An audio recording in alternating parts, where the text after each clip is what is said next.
Good afternoon, students. This is Dr. Morgan Phenix coming to you from Stanley, Virginia. It's a chilly and rainy Sunday afternoon. We had a good morning in church, and I just want to give you a brief video today as you move into week 6.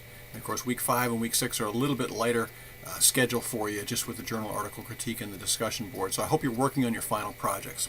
A couple of things. I would like to just very briefly go over some of the issues of the case study. I read some of the best case studies I ever have. In the couple of years I've been teaching this course of 3 years I've been at Liberty, and I really want to thank you for that.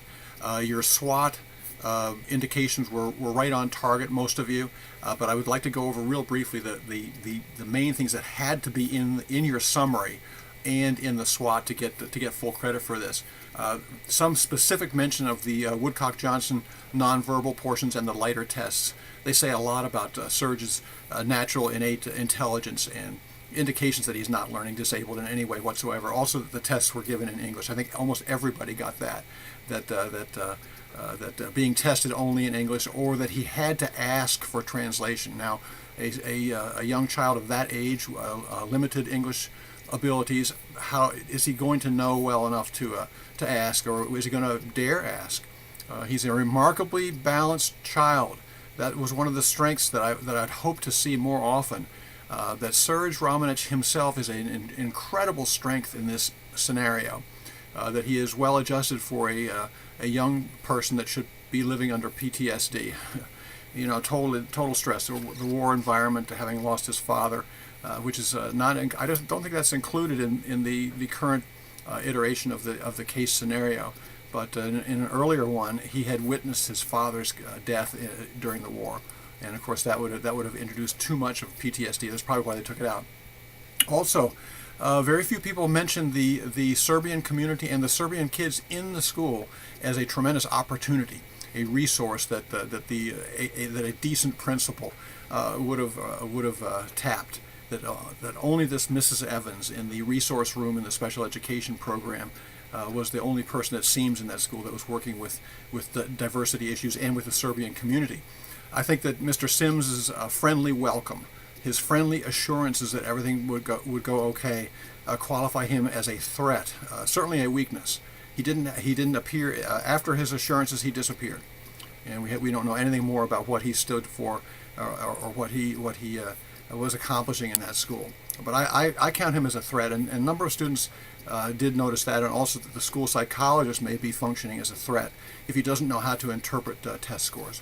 You know, how many other English language learners or limited English proficient students or language deficient students, how many others of those are in the special education program in that school?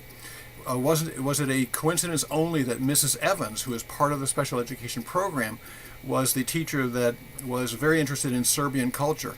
Were her classes loaded with Serbian kids? And it's really something worth putting in your case recommendation to check out who is in Mrs. Evans' class, or where are the Serbian kids and the English language learners? Where are they in the program? You had to have had as a #1 case recommendation to retest Serge as soon as possible, and very few students focus in on that because it seems to be so obvious.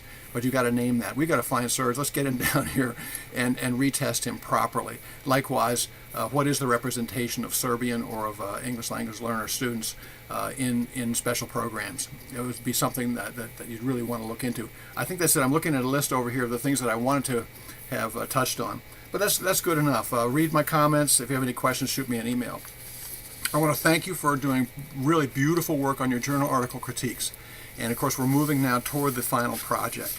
I want to remind you that at the final project, you must be including these eight headings: the introduction, mission and vision, which is that's the one that's worth only 10 points. The rest are 20 points each. You've got to have them all.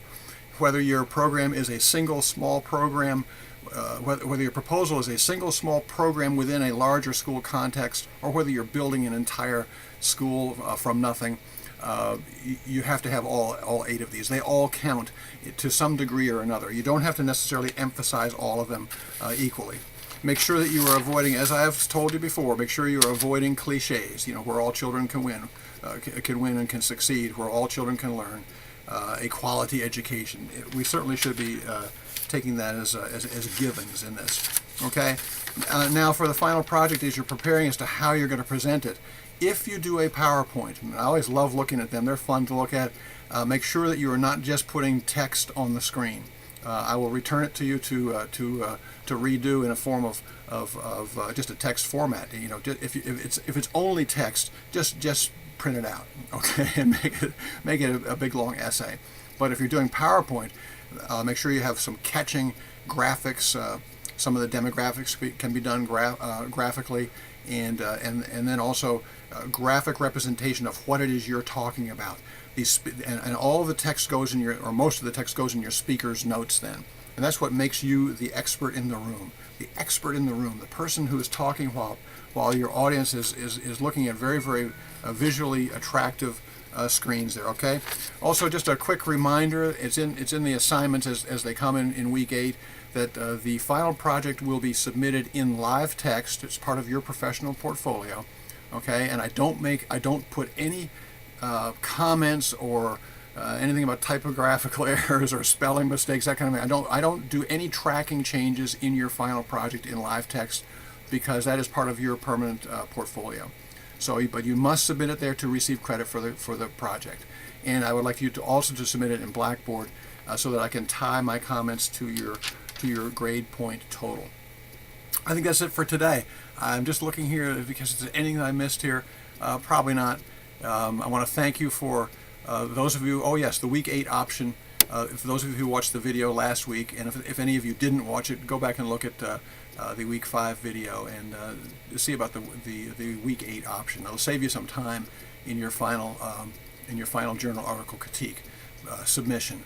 And you can choose one from any week. I think I referred to week 3. You can choose it from any week where you got a low score. Work on that and then put it in for week 8 journal article critique. And I invite you to do that. And you must indicate at the top of that this is a revision of week such and such. My grade was, and put down the numerical grade. I would hate to look it over and give you a lower grade. But do make some revisions. Please do. If you just repost it, that could cause a small problem. Alrighty, thank God for you all. I just appreciate it. This is a great course. I hope you've enjoyed it. I hope it's leading you somewhere good and answering the Lord's call upon your life. It is really, really important. Remember some of my little cliches here. That diversity is a tremendous opportunity to honor and to uplift and to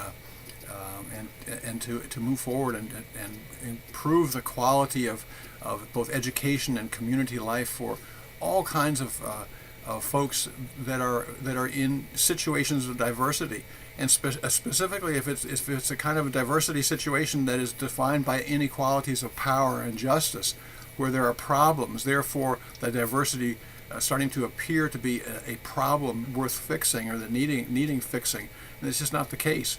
It really is not the issue. And diversity is fundamentally not a problem that needs to be fixed. It is a fact and a reality of our life and this global economy in which everyone needs their space and their honor, and need to be heard and need to be served. Okay, and that's what we're about. That's what our business is about. I pray that you will find your way forward into a troubled world that needs your good voice and your good vision about diversity.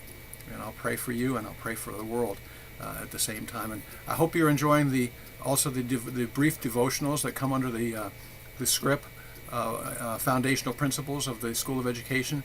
They're at the beginning of each announcement. It's something new this term.